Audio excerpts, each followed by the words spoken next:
Muito bem, estamos gravando a primeira aula do curso Teologia Contemporânea. Hoje nós vamos conhecer a obra do escritor Abrão de Almeida, que nada mais é do que o livro básico do curso. O curso tem um período basicamente de 6 meses. No final do quinto mês, faltando um mês para concluir o curso, nós iremos pedir uma de duas coisas, ou um artigo com cerca de 10 páginas, ou respostas com 10 perguntas. Então, essas duas avaliações, o estudante vai poder escolher, e a partir daí, você tirando uma média de 70%, você irá receber o certificado emitido pela Escola de Filosofia Cristã Midstone.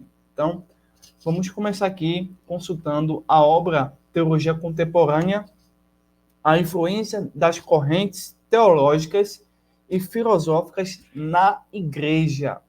Perceba que essa teologia contemporânea, ela não está fora da igreja, infelizmente, tá? Ela está na igreja, você está dentro da igreja. E nós vamos perceber aqui, no decorrer da apresentação e dos estudos, que a teologia contemporânea não é uma teologia bíblica, tá? Talvez algumas pessoas acham que isso, por ter um nome até interessante, teologia contemporânea, tem algum sentido bíblico. Não. A teologia contemporânea, a gente vai ver, conforme o próprio escritor Abrão de Almeida, com o PDF que você já recebeu pelo Telegram, e posteriormente nós pedimos a Deus que você consiga recursos e adquira a obra desse escritor e pastor Abrão de Almeida, né? Ele escreveu diversos livros, e um deles que nós estamos consultando, de vital importância e de necessidade para o amadurecimento espiritual e intelectual do cristão, é justamente esse: a teologia contemporânea de Abrão de Almeida, a influência das correntes teológicas e filosóficas na igreja. Então, é um tema muito importante, um assunto fantástico, que você não pode deixar de aprender, estudar e pesquisar. Eu vou adiantar aqui para você ver aqui o prefácio. Ao adquirir já o PDF, vocês já podem fazer a leitura do livro, tá?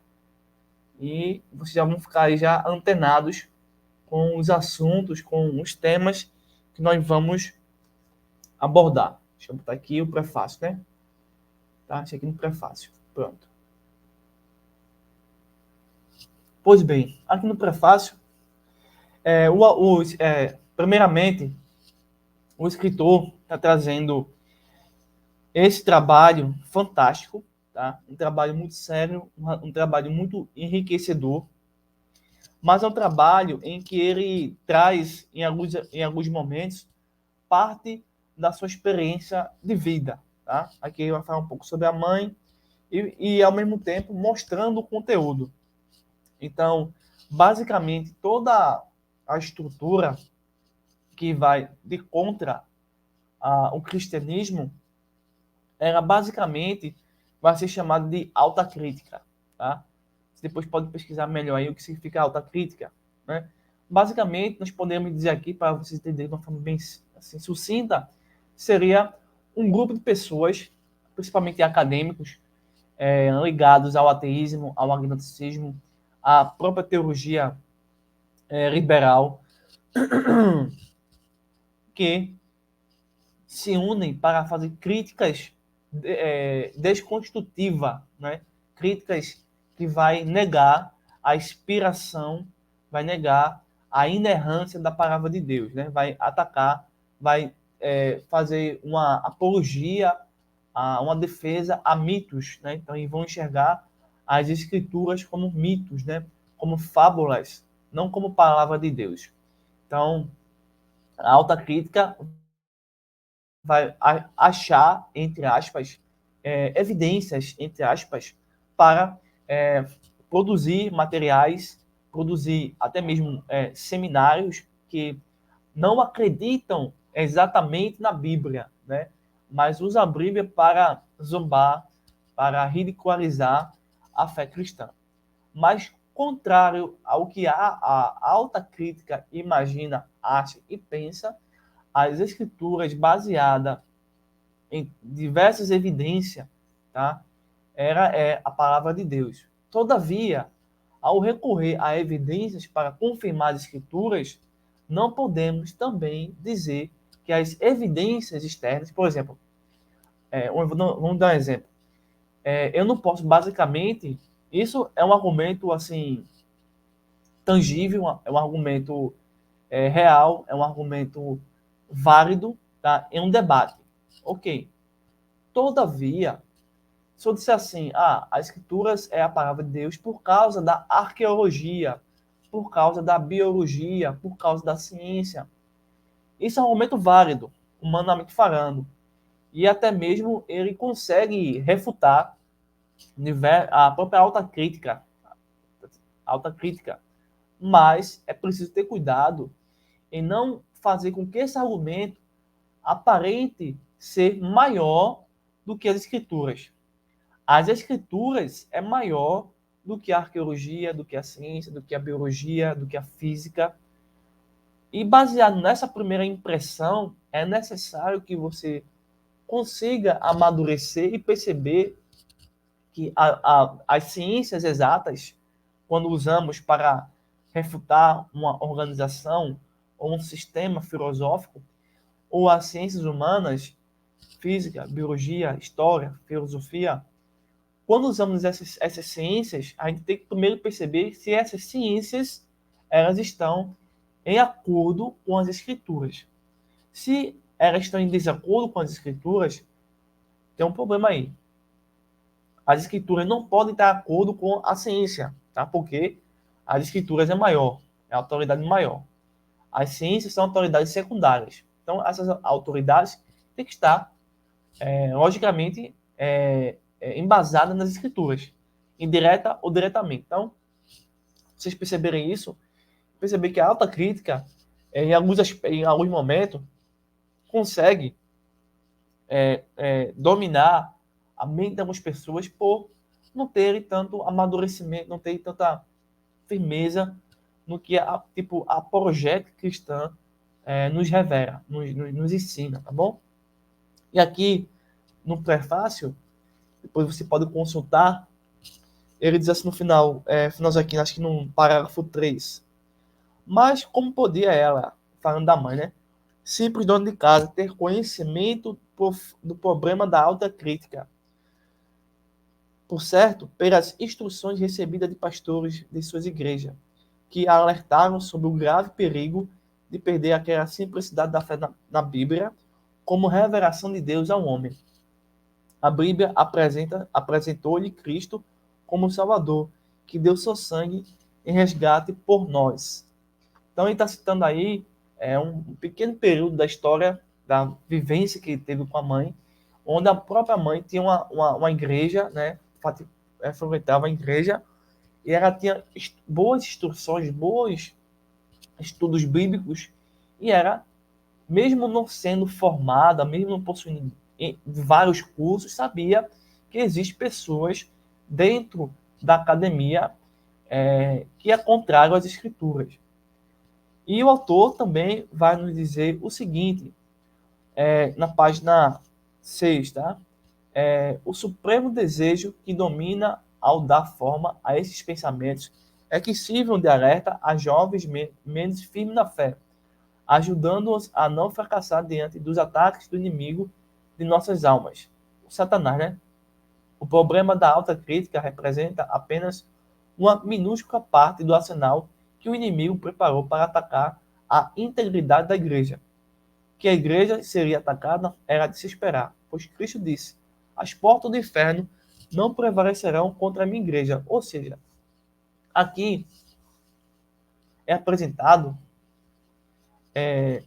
que tanto o ateísmo, tanto o gnosticismo, docetismo, o arianismo, o espiritismo, a alta crítica, o evolucionismo, tá? O marxismo, o comunismo, o socialismo, tudo isso, todas essas filosofias, essas falsas teologias e essas ideologias, elas provêm de Satã. E ele tem como objetivo realmente exterminar as escrituras, né? Exterminar a verdade. O objetivo dele é esse, acabar com a verdade. Porém, não vai conseguir. Mas o ser humano em estado de pecado é uma vítima fácil para os planos diabólicos desse inimigo. Aí ele diz assim: o que o inimigo tensionava era impedir a vinda de Cristo, o Messias, o Salvador da humanidade, o prometido Redentor, o filho de Davi. Gênesis capítulo 3, versículo 15.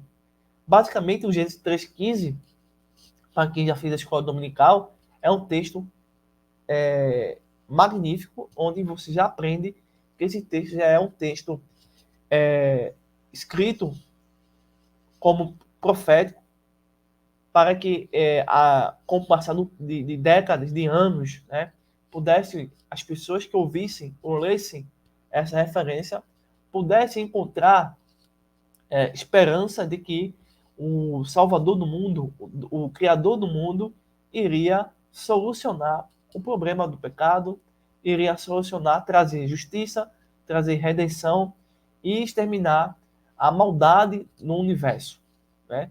Entre outras coisas. Então, esse texto já pregava, já era uma evidência, né, desde a época de Moisés, que existiria, sim, a vinda da segunda pessoa da Trindade, que é Jesus Cristo, né? A Trindade, você sabe muito bem, dos Pais, do Filho e do Espírito.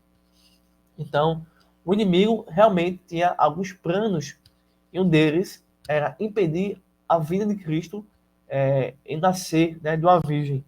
Tem fez de tudo, porém, ele não é onipotente, não é onisciente, não é onipresente.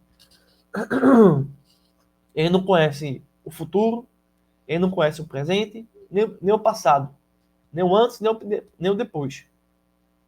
Ele é um ser que caiu em trevas,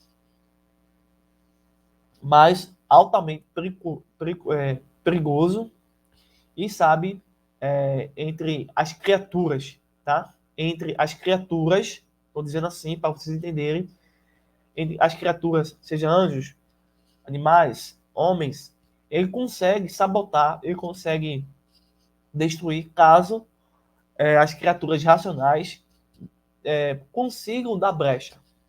Aí precisa de uma brecha, precisa de uma fraqueza, ele precisa da nossa desatenção e assim ele consegue vencer. Porém, no aspecto divino, isso é imaginável, impossível de acontecer. Tá? Não existe possibilidade nenhuma. Já mais adiante, o autor, Abraão de Almeida, muito sábio, ele diz assim: um dos ardis mais usados por Satanás foi a filosofia. Cabe aqui uma pequena ressalva, tá? Uma pequena observação. Nossa escola é a escola de filosofia cristã, né? E o autor já fala aqui da filosofia. Mas não é a filosofia acadêmica, a filosofia científica, tá? É um tipo de filosofia que não traz sentido ao ser humano. Porque a filosofia que nós entendemos, né, que está de acordo com as escrituras, é a filosofia que ama a sabedoria. Então não existe nenhum pecado em alguém amar a sabedoria, em buscar a sabedoria. Obviamente, se você quiser entender, mas também eu vou separar algumas videoaulas do curso de filosofia para tratar melhor nesse ponto sobre a filosofia, tá? Vocês perceberam, principalmente a filosofia cristã que nós temos aqui no canal. Vou, assim, enviar, né, periodicamente, né, juntamente com as aulas do curso, tá? É uma aula, quando eu enviar as aulas de filosofia, é uma aula complementar, tá? Porque nós vamos abordar aqui a questão filosófica. Mas, então, nós temos na filosofia pontos negativos e pontos positivos. Então, aqui, para vocês entenderem, tá? Existe o ponto negativo da filosofia. Por exemplo, filosofia de ateus, como Friedrich Nietzsche, Karl Marx, tá? A filosofia de Simone de Beauvoir. Então, são de ateus. Então, eles fazem realmente construções filosóficas, mas não conseguem atingir o pleno conhecimento da verdade, o logos. Se você retornar um pouco à filosofia grega de Atenas, houve uma revolução, houve um conflito de ideias, né? Temos os pré-socráticos, temos os períodos mitológicos. Então, a filosofia, quando nasce nesse momento, ela vai questionar a existência de deuses. Não pode existir deuses. Não pode existir deuses. Porém, a filosofia também não pode dizer que existe um Deus. Não cabe à filosofia dizer isso, tá? Entenda bem. Cabe à teologia dizer: só existe um Deus, que é o Pai, o Filho e o Espírito Santo, a Trindade Santa. Mas a filosofia vai refutar, vai fazer um papel teológico, um papel apologético, dizendo: ó, não existe Zeus, não existe Afrodite, não existe Apolo, não existe esses deuses do mundo grego e os deuses do mundo atual. Não existe, tá? Então, abre caminho para a teologia conseguir trazer o evangelho, certo? Mas os filósofos, a natureza humana dos filósofos é pecaminosa, né?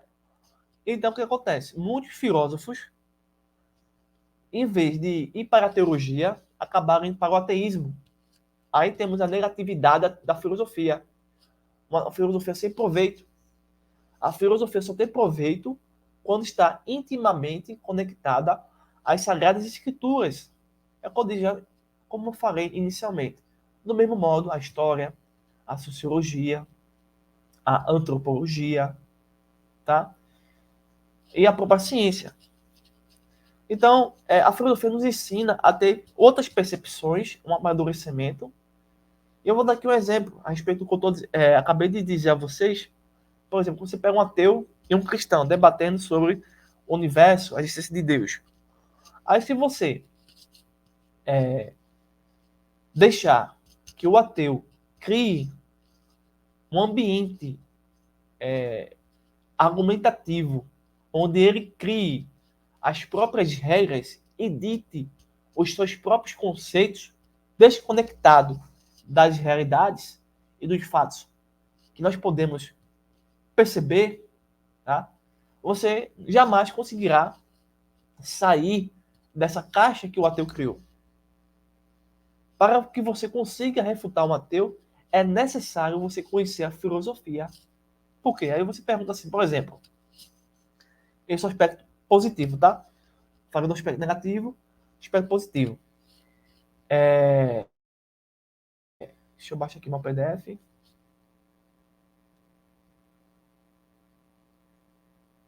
Pronto. Só para ficar mais interessante. Então, aí ele vai lhe condicionar isso. E você não vai conseguir sair. Você vai se sufocar. Você pode chegar assim, dizer assim. As suas equações que o ateu criou, se inicialmente forem verdadeiras, elas se aplicam a este mundo terrestre, tá? O mundo material, com peso, gravidade, altura, comprimento, largura, com tempo e espaço. Mas isso tudo não é superior a Deus. Deus é superior a isso. Então, assim, a gente, partindo desse plano material, se a gente fosse até mesmo usar uma espécie de filosofia de Aristóteles, fica um pouco difícil de conjecturar. Tá? Não que é impossível. Porque se a gente parte desse plano material, nós não vamos encontrar um panteísmo, Deus na criação. Deus não é uma criação. Para que você vá a Marte e com o telescópio veja Deus, ou que você vá para o fundo da terra, do mar, E veja, Deus não é parte da criação local, tá? Ele não necessita ser parte da criação, porque ele não é a criação. Ele é o Criador. Ele é totalmente diferente da criatura.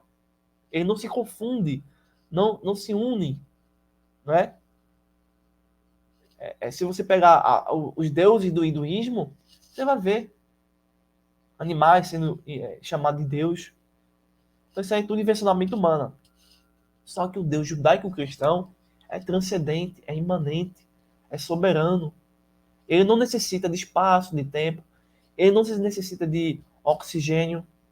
Então, tudo que nós temos no globo Terra, no universo, se estamos ou não dentro de um buraco negro, conforme a nova cosmologia, que sempre, às vezes ou outra, acabam mudando de ideia, até mesmo criando explicações e apenas explicações que não são científicas para explicar algo que não consegue explicar.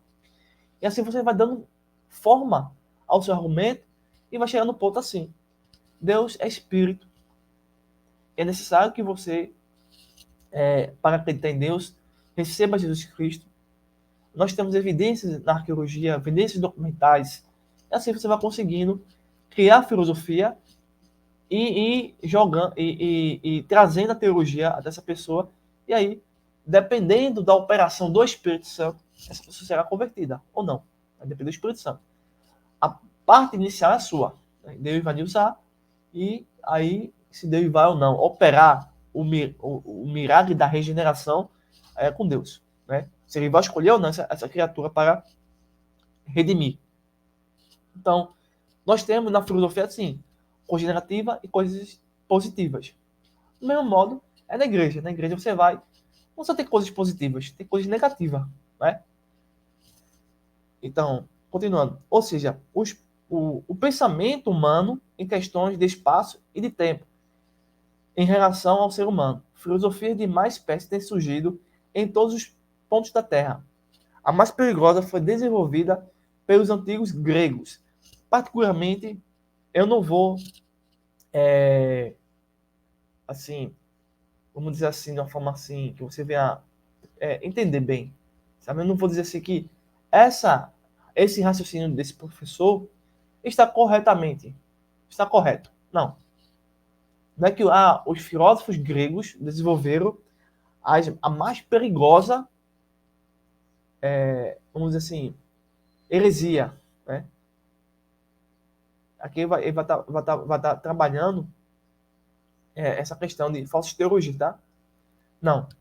É possível você encontrar, como são vocês, alguns filósofos que, com o passar do tempo, foram criando escolas de pensamento e, em alguns momentos, eles se expandiram e houve influências na vastidão da Terra e, conforme se passou-se o tempo, essas filosofias erradas tiveram proporções maiores, tá? Mas a boa filosofia também existiu, como a de Platão, a de Aristóteles, de Sócrates. Em alguns aspectos, podemos dizer sim. Em outros, tem coisas que nós devemos realmente refutar, negar, tá bom? Já em séculos anteriores ao Anticristo. Mas ele atribuir isso ao passado é importante, sabe? Dizer que começou na Grécia, também houve filosofia em Roma, houve filosofia na China, tá? Que foram ruins e ainda são ruins, tá? Hoje em dia. Também houve coisas boas e houve coisas ruins. É necessário uma análise mais profunda, uma análise mais competente, uma análise mais equilibrada dos acontecimentos, para não termos medo de tudo, né? E acabar não deixando de amar as escrituras ou a sabedoria. Então, a filosofia significa amor à sabedoria. E vem do vocábulo grego philos, um que ama, e sofia, sabedoria. No entanto, a sabedoria que eles amavam não procedia de Deus, mas deles próprios. Então, em alguns momentos, percebendo o nascimento, a gênese da filosofia, percebendo a gênese da história, percebendo a gênese da antropologia, da sociologia, da própria teologia reformada ou pentecostal, existe nessas formações, tá? Nessa sistematização, nessa organização, alguns desdobramentos ou ramificações positivos e negativos, tá? Vamos sempre trabalhar assim, para ficar mais didático, para ficar mais coerente e vocês poderem entender e não ficar sem a devida compreensão. Então, muitas das vezes você entra na academia e acaba possuindo um conhecimento acima do normal. E às vezes, esse conhecimento que você adquiriu, seja em medicina, em matemática, enfim, dentro da academia, né, dentro da vida acadêmica, dentro da vida intelectual, o ser humano, não tendo mais o temor de Deus, ele acaba criando criando e transformando a sua própria inteligência em uma espécie de Deus. Aí é por isso que essa sabedoria não provém de Deus. Por quê? Você pega o livro de Provérbios, tá? Que está no Antigo Testamento, tá certo? Você vai ver que no livro de Provérbios sempre fala da sabedoria. Ah, sabedoria. Sabedoria é isso, sabe? E a sabedoria é algo maravilhoso. Mas só é maravilhoso quando ela te guia, te apresenta, te abraça com a Santíssima Trindade. Sem isso, a sabedoria que você vai exercer não vale nada. Certo? Então, é uma sabedoria que procede apenas da sua mente e não vai ter nenhum fruto positivo. Então, o apóstolo Paulo avisou aos colossenses sobre essa filosofia, dizendo: tendo cuidado para que ninguém vos faça presa sua, por meio de vãs de filosofia e vãs sutilezas. Colossenses capítulo 2, versículo número 8. Então, falando a você. Então, existe a filosofia, ok. Porém, existem os filósofos, que eles vão criar correntes ou escolas filosóficas antagônicas em oposição uma em relação à outra, e na maioria das vezes as filosofias que vão surgir, elas são contrárias à realidade e ao mesmo tempo, consequentemente, contrárias à teologia. Chegando em Atenas, o apóstolo Paulo encontrou os filósofos estoicos e epicureus, os que zombaram dos seus discursos sobre o evangelho, em razão de estarem buscando o prazer como suma o bem e negando a providência divina. Atos capítulo 17, versículo 18. Então, nós temos, vou falar você, correntes filosóficas, cada um procurando o sentido da vida. Outras procuravam o sentido do universo. Outras supostamente tinham encontrado. E cada um foi propagando suas ideias. Quando encontrou, quando esse povo teve um contato com o apóstolo Paulo, muitos deles não quiseram realmente aceitar o evangelho, certo? Como ainda hoje, tem pessoas que nem são filósofos, são analfabetos e que não querem nada com Deus. Em contrapartida, existem muitos acadêmicos doutorados que querem algo com Deus. Também existem muitos acadêmicos doutorando que não querem nada com Deus, e também existem muitos pobres sem conhecimento nenhum que querem algo com Deus. Então, esse é o mundo que nós estamos vivendo, né? Que está diante dos nossos olhos. Então, Paulo, em muitas passagens de suas epístolas, opõe-se a tais filosofias falsas, né? Então, as escrituras já nos ajudam a entender que existem falsas filosofias, falsas teologias, falsas doutrinas, certo? Taxando-as de pagã e contrárias à sabedoria de Cristo. Veja aí. Como vamos dizer a vocês, a gente vai, no termo teórico, no termo acadêmico, em termos do mundo das ideias, sempre partir dessa perspectiva. A filosofia de fulano, a filosofia A, a filosofia B, a C, ela está de acordo com Cristo, que é o Logos de Deus? Está. Então, perfeito, ok. Ah, essa filosofia não está, então você tem que negar, refutar, esquecer, apagar, ok? Essa é a regra, certo? No modo de pensar desses filósofos, não passa de tolice, porque não dependiam nem de eloquência, nem da apresentação de seus pregadores.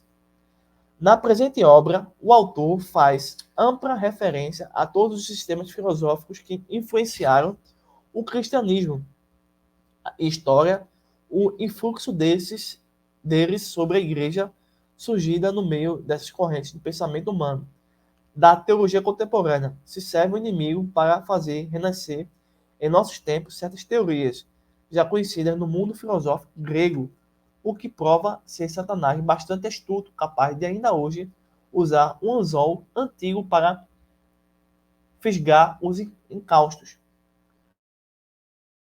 A filosofia, conforme eu disse a vocês, tem essas ramificações, tá? A teologia da contemporânea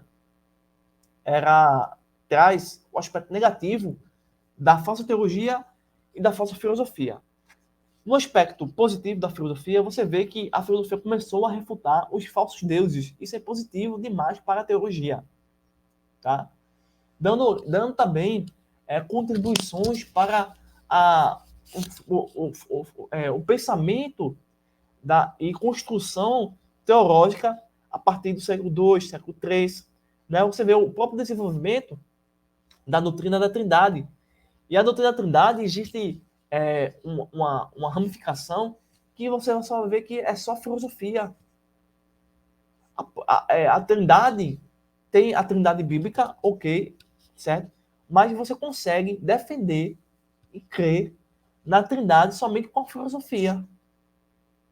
Até mesmo essa expressão Trindade é filosófica. Substância, natureza é filosófica.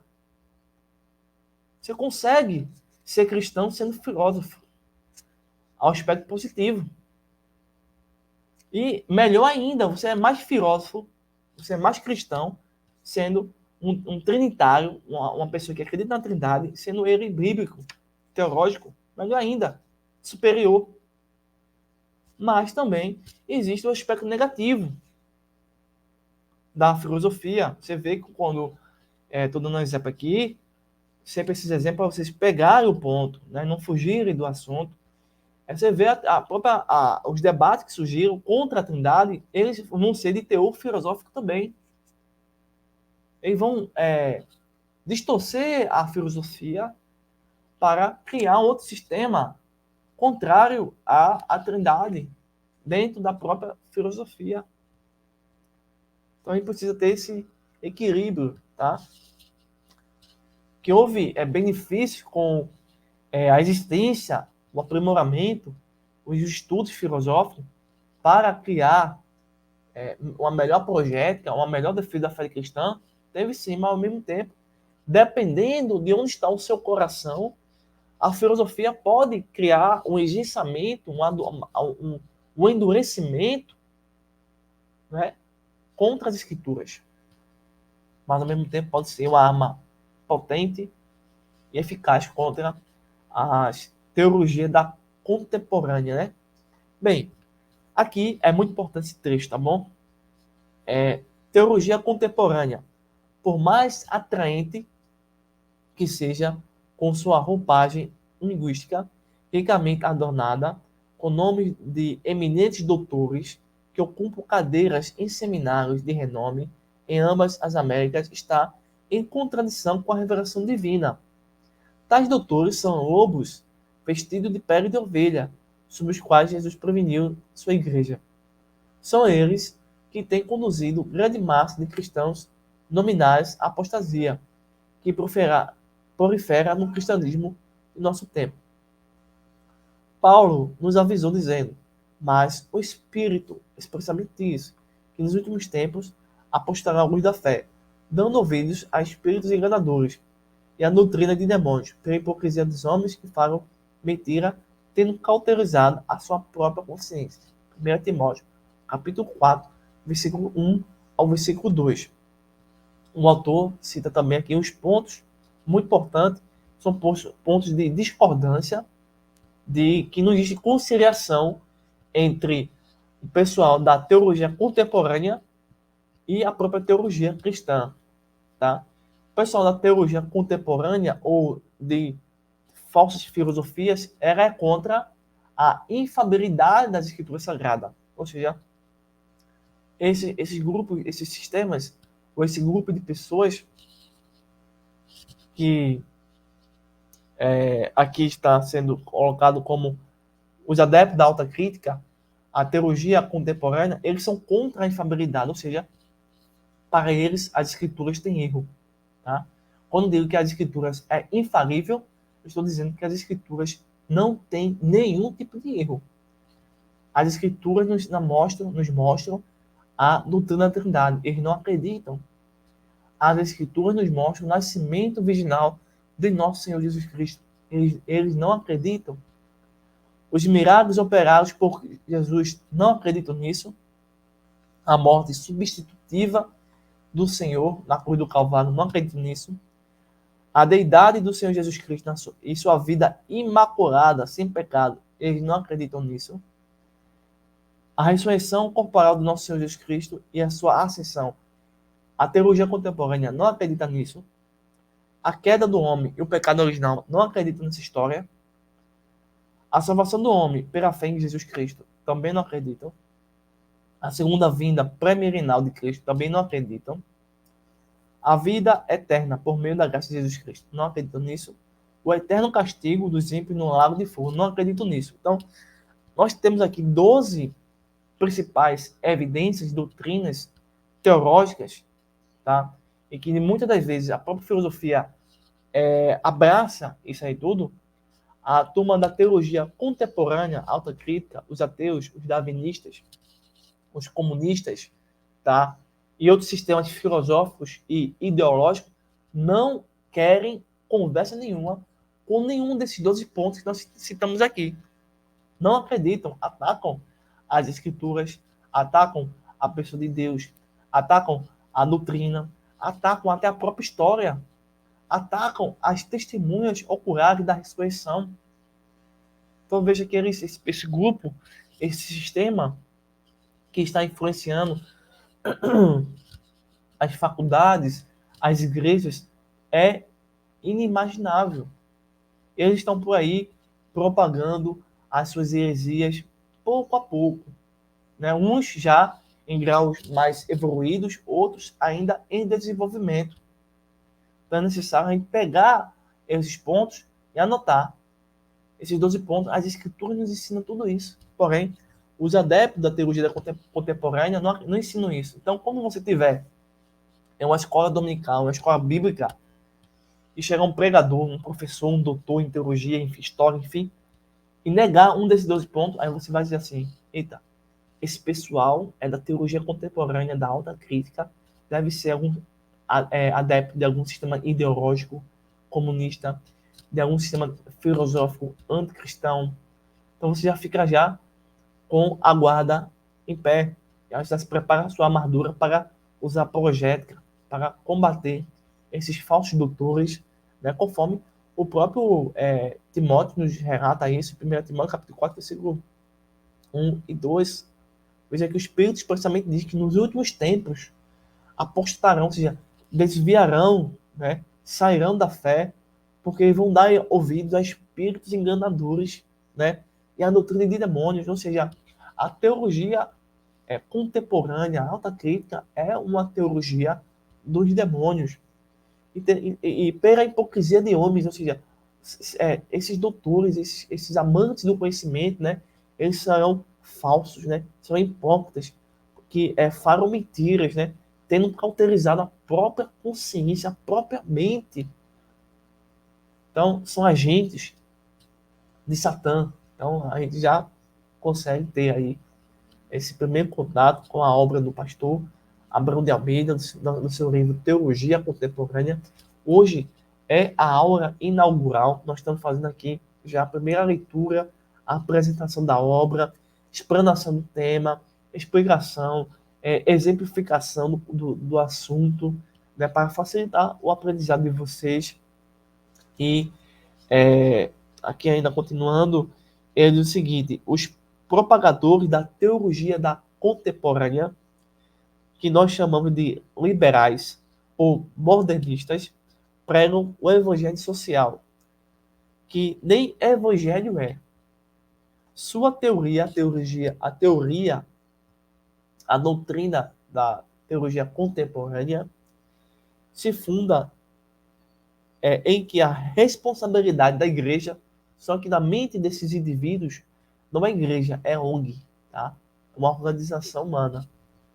É transformar a sociedade e, por meio dessa, converter o mundo para inaugurar o reino de Deus na Terra.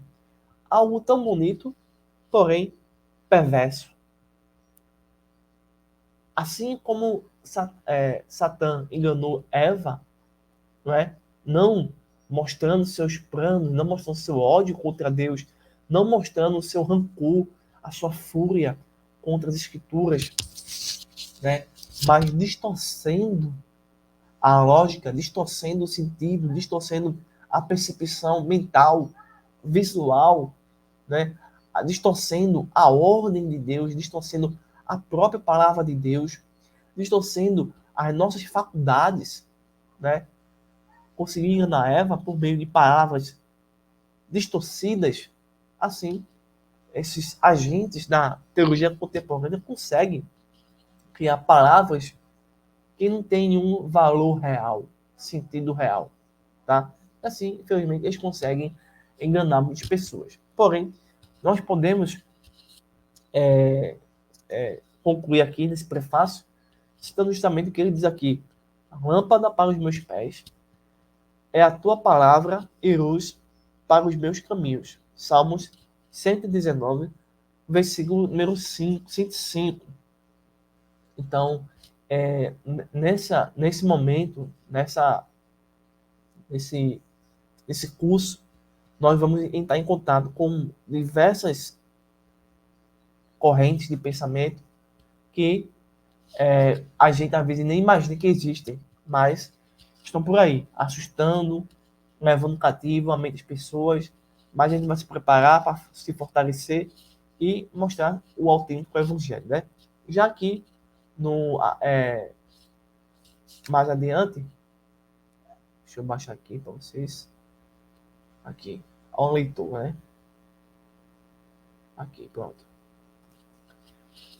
Ele diz assim, é inimaginável esse relato, mas acontece, e acontece até coisas piores. Veja só. O conhecido pastor Eugene Carson Breck, durante uma alocução na Catedral de Washington para mais de 5.000 hippies que haviam realizado uma célebre marcha contra a morte. Olha, veja só.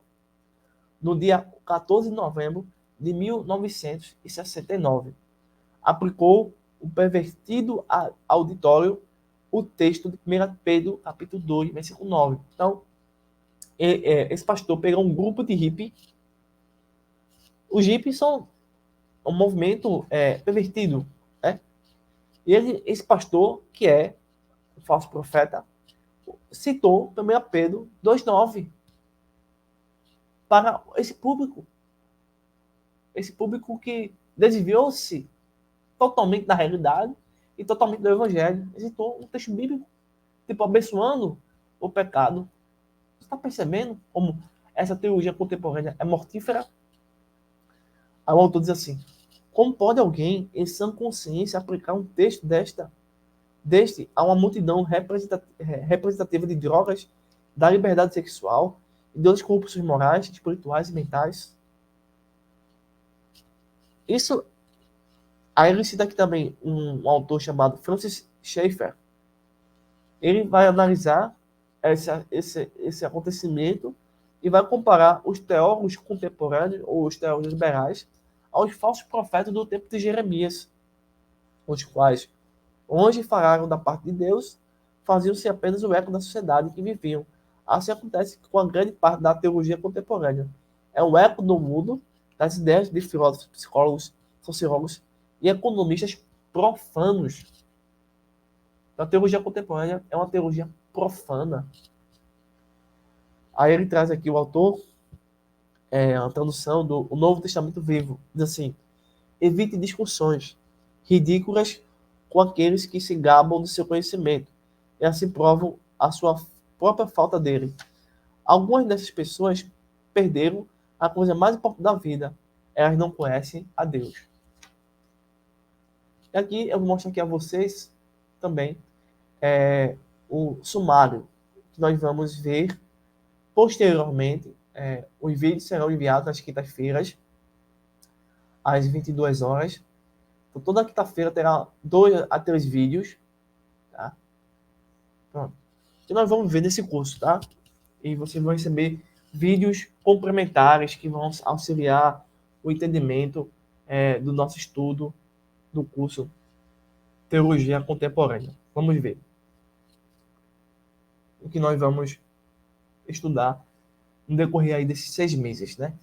Temos a primeira parte, que vamos trabalhar a filosofia grega, tá? Eu vou selecionar no meu canal alguns vídeos. Nós vamos retomar aqui, obviamente, o livro, tá? Mas para complementar, temos a filosofia patrística, certo? Temos a filosofia medieval e a escolástica. Vamos ver sobre a filosofia renascentista, a filosofia moderna, a filosofia contemporânea, a lógica formal, o desenvolvimento da lógica, a metafísica, a ontologia, a teodiceia. Primeira parte, é tudo isso. Nós vamos estudar aí. Também, nós temos aqui também a segunda parte. Veja aí, segunda parte. Vamos ver aqui, teologia pré-contemporâneas, o liberalismo teológico, o novo modernismo, deixa eu subir aqui, novas correntes teológicas, movimento da morte de Deus, o falso ecumenismo, tá? Terceira parte, vamos ver aqui, raízes liberais e ecumênicas, o caráter e o desenvolvimento. Vamos ver também o problema do pecado, a mensagem da salvação, a evangelização, o problema da pobreza, a liberdade e libertação, a verdadeira missão da igreja, os caminhos da libertação, a origem e o caráter do marxismo, o cristão marxista é uma contradição, o Estado e, por fim, esperanças diferentes. Vamos ver isso nas próximas videoaulas. É um assunto muito extensivo, um assunto muito complexo, mas vocês vão pegar sem problema nenhum, vão entender. Bem, na introdução, vocês vão estar bem consultando aí seu livro em PDF. Temos aqui, ó, filosofias embrionárias, egípcios, sumérios e arcadianos, fenícios e hititas, medo-persas. Veja aí, egípcios. A especulação entre os egípcios enfatiza certas preocupações psicológicas. Os deuses são desdobramento de forças e atividades dos fiéis, e este, por sua vez, os vê exercendo papéis específicos sobre a natureza. O culto dos mortos mostra a concepção de que a alma é imortal. Então, no egípcio, houve deuses que são politeístas, mas tem algo interessante. Eles acreditavam que a alma é imortal. Sumerianos e acadianos. O pensamento desses povos centralizava-se na conduta, transparecendo de suas leis como o Código Hammurabi. E esse código, segundo algumas informações, foi também muito utilizado para criar as leis para Israel no período aí para o povo judeu, povo hebreu, para o povo mosaico, né? Foi muito utilizado por essas comunidades, que também trata da linguagem do culto. A relação com os deuses funda-se no temor e o sofrimento é a consequência da desobediência aos preceitos sagrados. As relações entre os homens eram reguladas por direito que impunham o direito à família, à propriedade e aos direitos alheios. Fenícios. A base de suas especulações está na busca dos elementos finais da realidade. Além do primeiro alfabeto, os fenícios elaboraram talvez a mais antiga teoria atomística atribuída a Bosco de Sidon e Tita. A preocupação desse povo foi registrar sua crônica histórica diacronicamente, ou seja, por meio de uma língua que sofreu profundas modificações fonéticas, mórficas, sintáticas, semânticas e léxicas. Medo-persas. O pensamento desse povo, como aparece no Zend Avesta, livro sagrado atribuído a Zaratustra ou Zoroastro, com existência provável entre o século VII, século 8 e 7 a.C., influenciou religiões do Ocidente. Visava afirmar uma significação metafísica para o homem em termos de um psicologismo dinâmico projetando a nível cósmico e baseando na dicotomia do conflito. Assim, há um Deus do bem e um Deus do mal, o inferno e o paraíso, anjos e demônios, pecado e morte, ressurreição, salvação e juízo. Aqui a gente pode perceber um detalhe interessante.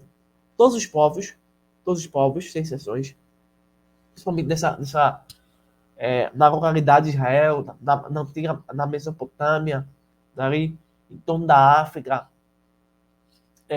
na Ásia Menor, o pessoal dessa região sempre tiveram esses povos, essas civilizações que entraram em conflito, que já eram diferentes em cultura, mas todos eles têm uma história, uma gênese em comum.